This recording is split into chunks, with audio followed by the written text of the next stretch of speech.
Muy buenas tardes, amigos de Hospital de Casa. Quien les habla, Kelly Velázquez, y me encuentro acompañada del doctor Juan Menéndez, especialista en cardiología, quien se encargará de informarnos acerca del coronavirus, la pandemia que actualmente estamos atravesando. Doctor, ¿cómo está? ¿Cómo se encuentra? Muy bien, Kelly, gracias por tu invitación y por permitirme dirigirme al público para hablar de este tema de coronavirus. Correcto, doctor. En este caso, ¿qué es lo que coronavirus? ¿Por qué actualmente se habla de coronavirus? Si en su momento nadie sabía, ¿es una enfermedad nueva? Cuando hablamos de coronavirus, estamos hablando de un virus, una familia de virus que produce una enfermedad que hoy conocemos como el COVID-19. Una cosa es el virus y otra cosa es la enfermedad, ¿correcto? Entonces, esto sí, verdaderamente es una enfermedad nueva, producida por un virus que pertenece a una familia que ya se conocía de muchos años atrás. Correcto, doctor. ¿Y qué síntomas puede producir este coronavirus? ¿Cómo podemos identificar que yo puedo ser portadora de coronavirus? Bueno, lo que se reporta es que el mayor porcentaje de los pacientes que tienen síntomas, para empezar, mejor dicho, vamos a aclarar un poco el tema. De todos los pacientes que están infectados, un 80% no siente nada o tiene síntomas muy leves que pueden pasar desapercibidos. Es decir, que yo puedo contraer coronavirus y puedo andar por la calle sin Sin saber, importar así es, síntomas y, puede y, estar contagiando, y estar contagiando. así es. Exactamente el periodo de incubación, ¿cuánto tiempo tardo o podría yo tardar en Del desarrollar momento, los síntomas? claro, del momento que el paciente tiene el contacto con la persona que la ha contagiado, aproximadamente de promedio 5 días se refiere, ¿no? Donde después de esos 5 días o presentas síntomas o no tienes ningún síntoma, pero tienes capacidad de contagiar. Por eso, de repente puede ser que la curva de crecimiento se esté dando de manera acelerada por temas de que así como yo pudiese ser portadora, eh, la mayoría de la población entonces puede también ser portadora. Por supuesto, si estamos hablando que hay un 80% que no tiene síntomas, entonces definitivamente en casa puede estar contagiando o si sale sin la protección adecuada a la calle a hacer las compras de los víveres o de los medicamentos para su paciente, puede estar contagiando. Entonces, ¿Y cómo puedo diagnosticar o cómo puedo saber yo que tengo coronavirus? ¿Cómo identifico los síntomas y no confundirla con una gripe común? Porque se hablaba de que en su momento era una gripe común y ahora estamos hablando de personas que ya hay fallecidos. Preocupa lo que es la exacto, cifra de fallecidos, que si bien no es una tasa de mortalidad alta, nadie quiere estar dentro de la misma. exacto. Bueno, definitivamente los síntomas ayudan mucho a sospechar de que el paciente ha sido infectado por el SARS-CoV-2, ¿no? Entonces, la fiebre se presenta en el 98% de los pacientes, la tos y el dolor de garganta en un 75% aproximadamente, y la dificultad respiratoria en 55%. Cuanto más síntomas tengas de estos, y además que se ha agregado por ahí las alteraciones en el olfato y el gusto, también se ha reportado que puede presentarse como un síntoma, pero digamos que no tan frecuente como los primeros. Entonces, presentar fiebre, dolor de garganta, tos y dificultad respiratoria, alta sospecha de coronavirus, sobre todo si ha habido un contacto cercano, positivo, o en un lugar donde hay de repente muchos casos reportados, ¿no? Entonces, los síntomas nos hacen sospechar. Pero ¿qué pasa con las personas que no tienen síntomas? Deberíamos sospechar de repente en los pacientes asintomáticos que definitivamente han tenido un contacto cercano con alguien que ya ha sido diagnosticado, ¿no? Doctor, y en este caso, ¿qué relación tiene las enfermedades cardíacas con coronavirus? ¿Puedo yo ser paciente cardíaca y dejar de tomar las medicinas por un tema de que contraje coronavirus?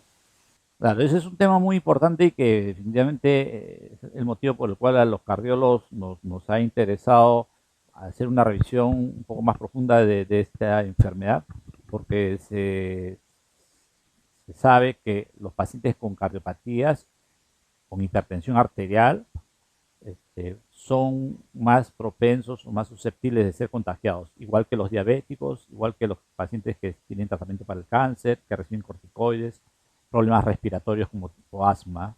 Entonces, el paciente que tiene hipertensión arterial sí es un paciente con riesgo, pero hasta ahora no hay nada que diga que el paciente deba suspender su medicación o que deba cambiar la medicación. Se recomienda, las sociedades de cardiología americana, europeas, recomiendan que todavía el paciente mantenga su tratamiento en tanto el cardiólogo no le recomiende algún cambio en especial.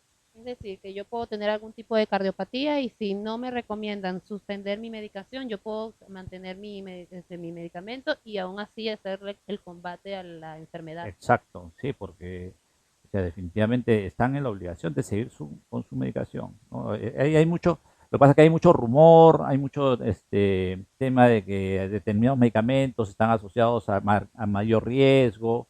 Entonces no hay nada demostrado, todavía no hay estudios clínicos que demuestren sobre beneficio o riesgo de tomar o no tomar, ¿no? Más riesgo es dejar de tomar y puedes tener una complicación cardíaca, ¿no? Doctor, y en relación al tratamiento para el coronavirus, ¿qué se debe seguir? ¿Qué medidas o qué tratamientos debo yo tomar para poder curarme o en todo caso recuperarme de esta enfermedad? Como sabemos, las enfermedades virales no tienen, a excepción de algunas, tratamiento específico para inactivar al virus. O sea, hasta ahora no hay nada que inactive al virus. Han aparecido por ahí tratamientos como la hidroxicloroquina con acitromicina, la ivermectina, que es un antiparasitario, otros medicamentos más que supuestamente ayudarían a inactivar al virus, pero no hay una demostración, digamos, con contundencia para demostrar que eso va a ayudar a curar. Lo que está utilizándose son medicamentos para tratar los síntomas, las molestias como la dificultad respiratoria, o sea, un poco manejar el cuadro inflamatorio, los cuadros vasculares que están apareciendo, ¿no? Pero contra el virus hasta ahora nada. Hasta ahora no se presenta o no existe una vacuna que yo pueda ir a cualquier centro ambulatorio a colocarme una vacuna que me cure, me quite el virus. Definitivamente acá la solución es la vacuna, porque la vacuna lo que va a hacer es, al momento que recibamos la vacuna, lo que va a hacer va a incentivar a nuestro sistema inmunológico a que desarrolle anticuerpos contra el virus para neutralizarlo, ¿ok? Entonces, pero eso va a demorar, va a tomar tiempo. Entonces, por el momento solamente nos queda cumplir con la cuarentena, aislamiento y, bueno, tratar de me olvidé de mencionar el tema de las pruebas diagnósticas, ¿no? La prueba molecular, que la prueba rápida. Es todo un tema también que ha generado mucha controversia, ¿no? La prueba rápida, se habla de esas pruebas, prueba rápida, prueba molecular, pero en sí, ¿qué son? ¿Cómo puedo yo acceder a esas pruebas en caso de ser sospechosa de coronavirus? Definitivamente acá tiene que haber una política, ¿no? Que ya el Ministerio de Salud ha definido cómo manejar el diagnóstico y el seguimiento de los pacientes con sospecha o con diagnóstico. Estas dos pruebas se complementan, ¿ya? Una no es mejor que la otra, sino que dependiendo del estadio, dependiendo del momento en que digamos, se identifica a una persona con sospecha o ya con síntomas, se aplica una de estas pruebas. La prueba molecular definitivamente está referida a la identificación del virus, su componente genético. Y la prueba rápida nos está hablando de la presencia de anticuerpos.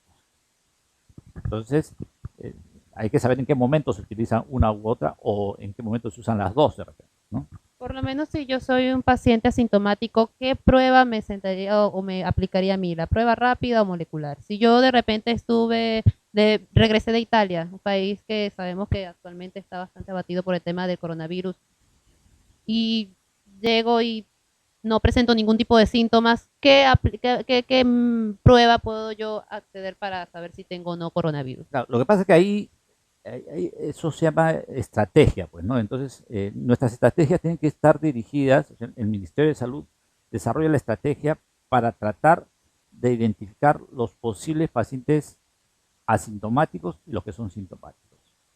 Y eso va por un tema también de costo y efectividad, ¿no? Hemos tenido problemas con la dotación de pruebas. Inicialmente, pues, digamos que no llegamos, creo que ni a 500 pruebas diarias, ni a 1000. Entonces, era por un tema de la disponibilidad. Pero ahora que ya hay más, digamos, se ha invertido más en la adquisición de estas pruebas, podemos hacer un mayor, lo que llamamos un screen, ¿no? Un mapeo de toda la población sospechosa. Doctor, si yo me he curado de coronavirus, he logrado combatir la enfermedad, me dan de alta, ¿puedo yo volver a recontagiarme? Cuando un paciente cura de una enfermedad viral, se ha curado porque aparentemente su sistema inmunológico ha logrado vencer al virus. Es decir, que quien se encarga de neutralizar el virus es el sistema inmunológico y no las pastillas, por lo menos que han Así es, recetado lo que es paracetamol para bajar la fiebre. así es, Nada de eso cura como tal o elimina el virus. así es. Solamente nos está dejando claro que nos ayuda a bajar los síntomas, a disminuir los síntomas, pero en sí nuestro sistema inmunológico es el que da la batalla. Exacto, desde que el virus ingresa a nuestro organismo, el sistema inmunológico, que está compuesto por una serie de células y sustancias llamadas inmunoglobulinas que se van formando, son las que se encargan de luchar. Esto es una batalla interna que se produce en nuestro organismo, ¿no? Y la fiebre, la tos, son mecanismos que se activan producto de esta lucha que hay entre el virus y nuestro sistema inmunológico. Cuando el paciente comienza a disminuir sus síntomas y llega a curarse después de 12 días, es porque el sistema inmunológico ha vencido. Y puede volver a contagiarse en caso de haberse curado. La posibilidad ya no, porque supuestamente ya desarrolló los anticuerpos y cuando ingrese nuevamente el virus será inactivado de inmediato, ¿no? Es poco probable que sea contagiado nuevamente y que presente la enfermedad en segunda oportunidad. Doctor, hasta el día de ayer se estaba hablando sobre que esta semana sería lo que es el tope de la curva para ya empezar a poder a descender. ¿Qué ha pasado? Que hasta ahorita, o lo que ya prácticamente mitad de semana, aún esa curva parece no disminuir. Claro, ese es un tema también que, como conversábamos antes de entrar a la entrevista, que nos ha obligado a muchos a aprender algo de estadística, ¿no? Bueno, en nuestras especialidades manejamos mucho este tema, pero ¿qué es eso de la curva? ¿No? La curva. ¿Qué pasa? Que día a día van apareciendo casos. Y cada día más casos, ¿no? Ayer habían 500, hoy hay 700, mañana hay 1000 adicionales. Y eso ha llegado a 17.000. Lo que pasa es que los epidemiólogos, los infectólogos saben cómo se puede predecir esto a través de fórmulas y hay un comportamiento. Entonces, ¿qué pasa? Que esto está llegando como un iceberg a un pico de casos, pero no sabemos si, en qué día se va a producir la caída. Es decir, si ayer tuve 500, hoy día debo tener 400 y después pasó mañana 100 y estoy viendo que está cayendo la curva. Todavía no hay señales de eso. Es decir, una proyección estimada de en qué semanas podríamos nosotros empezar a ver la luz del túnel, como decirlo de alguna manera. Exacto, porque tendríamos que compararnos de repente un poco con los países que han tenido el comportamiento similar en cuanto al número de casos que han aparecido día a día, y de acuerdo a eso y con las estrategias que también hemos asumido para decir, ah, ya, tal país le pasó esto, a los 45 o a los 60 días comenzó a bajar la curva. Probablemente podría ser una referencia, ¿no? Pero cada país, cada población es distinta, nuestro sistema inmunológico es distinto, nuestra cultura de acatar las normas es distinta, entonces definitivamente es difícil pronosticar cuándo viene la caída, ¿no? De esta. Doctor, ¿y la cifra de fallecidos? Se habla de que hasta ayer se reportó 400 casos de personas fallecidas. Se habla de que puede haber un grupo de riesgo. ¿Cuáles son estos grupos de riesgo? Entonces, ¿podría considerarse a las enfermedades cardíacas dentro del grupo de riesgo? Claro, o sea, digamos que todos los que están falleciendo no necesariamente son hipertensos y diabéticos. ¿Ah? Hay personas que no han presentado algún factor de riesgo, personas jóvenes incluso. Entonces, creo que en algunos refieren que un 30-40% sí tenían antecedentes, pero después los otros aparentemente no había algún antecedente importante. La obesidad es un factor de riesgo. Es decir, que yo, persona netamente sana, puedo contraer coronavirus y me puedo morir por coronavirus. Por supuesto, hay gente que, o sea, de la noche a la mañana, o sea, estaba bien ayer y ahora se infectó y terminó en cuidados intensivos, no venció y falleció. Claro, porque se Entonces, hablaba en su momento de que era solamente una enfermedad que atacaba a los adultos mayores y por eso se hacía la mención de que no debíamos de salir de casa, no solamente por el tema de no contagiarlos a ellos, sino a los más pequeños que se supone que también tienen una inmunología bastante débil. Pero entonces estamos hablando de una enfermedad que puede darle a cualquier paciente, a cualquier sí, persona y si no tiene un sistema bien fuerte, como Tú que muere. has mencionado algo que se me estaba pasando, que definitivamente la población adulto mayor, estamos hablando por encima de los 60, 70, conforme van avanzando en edad, tienen más riesgo. O sea, no son hipertensos, no son diabéticos, no tienen cáncer, nada, pero el solo hecho de ya ser mayores los ponen más riesgo que en la población general y son los que tienen quizás mayor mortalidad. Y en este caso, entonces, doctor, lo que nos queda a nosotros es recurrir a las medidas que nos han implementado, como es el lavado de manos. ¿Qué otras medidas? Se habla, o bueno, se escuchó que en China implementaron el tema de lo que era desinfección total de lo que era el área donde todo lo que tocabas, porque se habla de que también una vez el paciente que ha muerto por coronavirus, lo creman. ¿Por qué no se le puede dar lo que es un velorio o un entierro común? Mm. Claro, lo que pasa es que, a ver, se habló sobre primero sobre el sistema, el mecanismo de contagio, que era a través del estornudo y la tos. Incluso últimamente comenzaron a hablar solamente con la respiración, ¿no? Y esto establecía que debería haber una distancia que evite el contagio. Me decían que 1 metro, después que 2 metros. Pero después también se hablaba de que el virus no solamente se podía transmitir a través de la respiración o la tos, sino también a través de los materiales que se podían contaminar. Coges el material contaminado, te resfrias los ojos, te resfrias la nariz y te estás introduciendo el virus. Y se ha visto que el virus puede persistir activo, ¿ya? Porque no es un ser virus, se mantiene activo con capacidad de contagio o de infección, incluso hasta más de 24 horas. Por lo tanto, viene la medida extrema de decir vamos a desinfectar todo lo que esté a nuestro alrededor, ¿no? Doctor, y ya para poder finalizar, ¿qué medidas usted recomienda para poder evitar la propagación del coronavirus? Bueno, definitivamente conforme ha pasado los días, estamos aprendiendo de la experiencia de otros países y de nuestra propia experiencia. Inicialmente, recuerdan, ustedes decían, no, no usemos mascarilla, que la mascarilla es solo para los médicos, para los que trabajan en centros hospitalarios. Ahora sabemos que no, mejor es usar mascarilla por lo menos para salir a hacer nuestras compras de nuestros víveres, los medicamentos. Y en casa mantener la distancia social. El lavado de manos sigue siendo fundamental. El mantener, digamos, los materiales que cogemos, tratar de mantenerlos asépticos con lavado, incluso se habla de que la ropa, si salimos a la calle, debería ser lavada con agua caliente, ¿no? Porque el virus se inactiva con altas temperaturas. Entonces, básicamente lo que nos corresponde a la población en general es el lavado de manos, mantener una higiene adecuada de todos los materiales que, eh, que usamos cuando salimos, ¿no? Entonces, hay que desinfectarlos, lavarlos. Y la cuarentena y el aislamiento definitivamente son, creo que las recomendaciones que todos deberíamos cumplir. Entonces, doctor, básicamente cuarentena y medidas de higiene serían la clave para poder superar esta crisis. Definitivamente, definitivamente, porque este pico que estamos viendo nos dice que no estamos realizando nuestro rol como pobladores o ciudadanos responsables en el aislamiento. Deberíamos tener una curva más baja y plana, o sea, no ha resultado, como sucedió en Corea del Sur.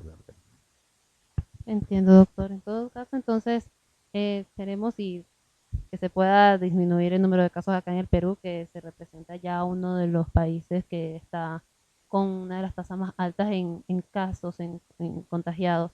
Y a tomar las medidas necesarias sería entonces lo indicado para nosotros poder combatir esta enfermedad. Siempre manteniendo la distancia, exactamente el mínimo de distancia que se tiene que tener, ¿de cuánto es? Sí, de 2 metros por lo menos. 2 metros por lo Sí. menos. Es decir, que en este caso nosotros estaríamos Estamos cumpliendo ahí en el, ¿no? en el rango. En el rango. Ya, correcto, para poder mantener lo que es la distancia y Así así es. poder realizar. Bueno, amigos de Hospital en Casa, esto ha sido todo. Ha sido el tema de lo que es el desarrollo del coronavirus. Como podrán ver, al tomar medidas de seguridad y mantenernos en casa.